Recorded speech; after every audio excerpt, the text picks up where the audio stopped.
بر جھولے والے پیاسے اصغر۔ اعوذ باللہ من الشیطان الرجیم، بسم اللہ الرحمن الرحیم۔ یا من دل علی ذاتہ بذاتہ وتنزہ عن مجانست مخلوقاتہ وجل عن ملائمت کیفیاتہ، یا من قرب من خطرات الظنون وبعد عن لحظات العیون ولما کان قبل ان یکون، والصلاة والسلام علی خیر خلقہ محمد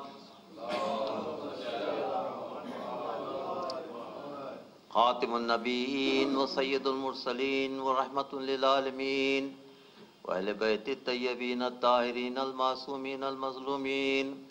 اللہ تبارک و تعالی فی کتاب المجید والفرقان الحمید وقولہ الحق ان الدین عند اللہ الاسلام۔ صلوات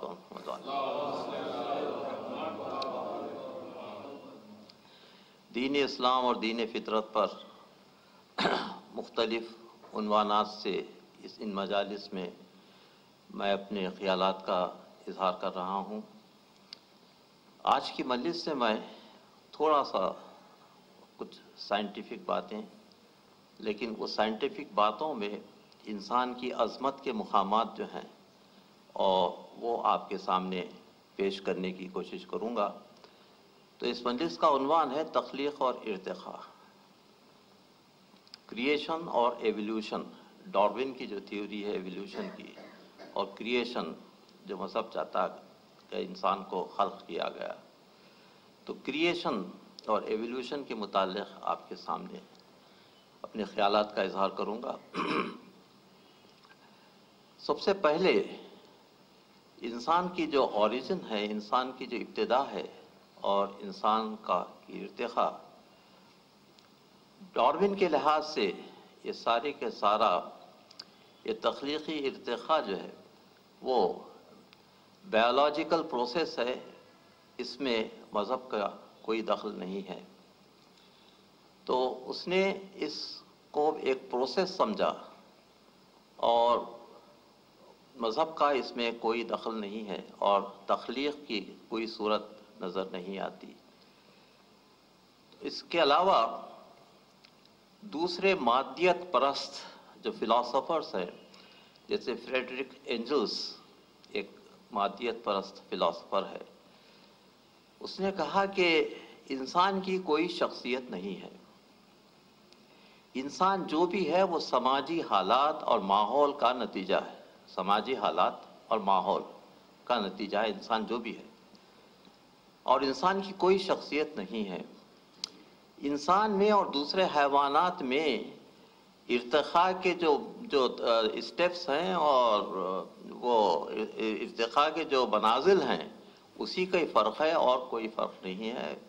نہ انسان کی کوئی الگ سے شخصیت نہیں ہے، اور انسان کی صرف ایک معاشی اور سماجی تاریخ ہو سکتی ہے، لیکن اور کوئی حیثیت نہیں ہے۔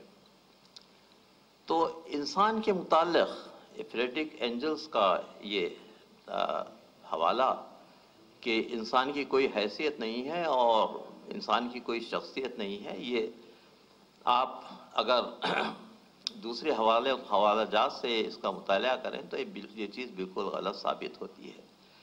یہ مادیت پرستی کا نتیجہ ہے کہ انسان کو صرف ایک پروسیس سمجھا گیا اور انسان کو خالق کائنات کی تخلیق نہیں سمجھا گیا۔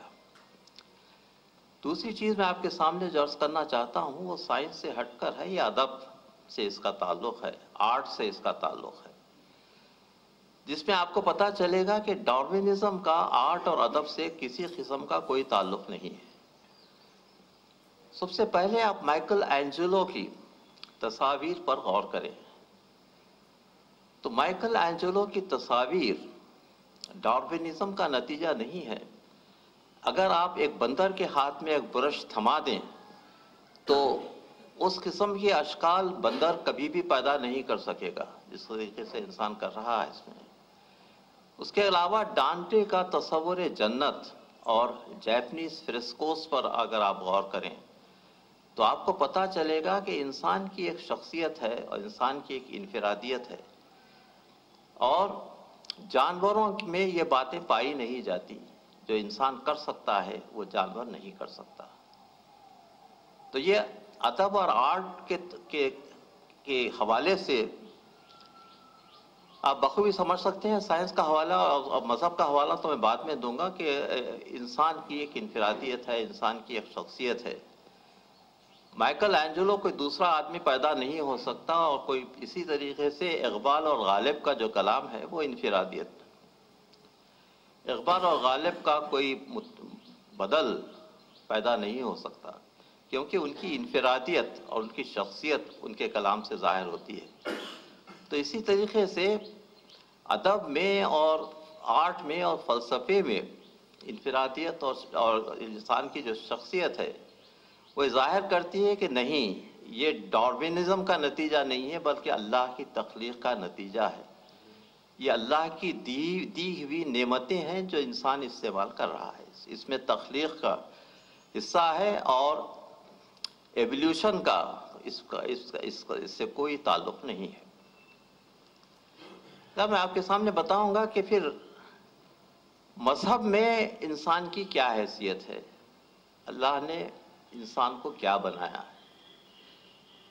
مذہب میں انسان کی شخصیت اور انفرادیت کو بہت اچھی طریقے سے قرآن میں بتلایا گیا ہے کہ انسان کو اللہ اس کائنات میں اپنا مظہر بنا کر بھجوانا چاہتا تھا، اور اس لیے اس نے کہا کہ انی جاعل فی الارض خلیفہ، میں زمین پر ایک خلیفہ بھجوانا چاہتا ہوں۔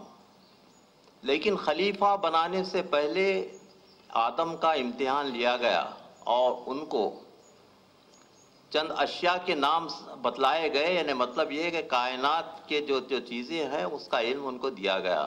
علم الآدم اسماء کلھا کا مطلب یہ ہے کہ وہ آدم کو سارے اسماء کا علم دیا گیا اور ان کو زمین پر بھجوایا گیا۔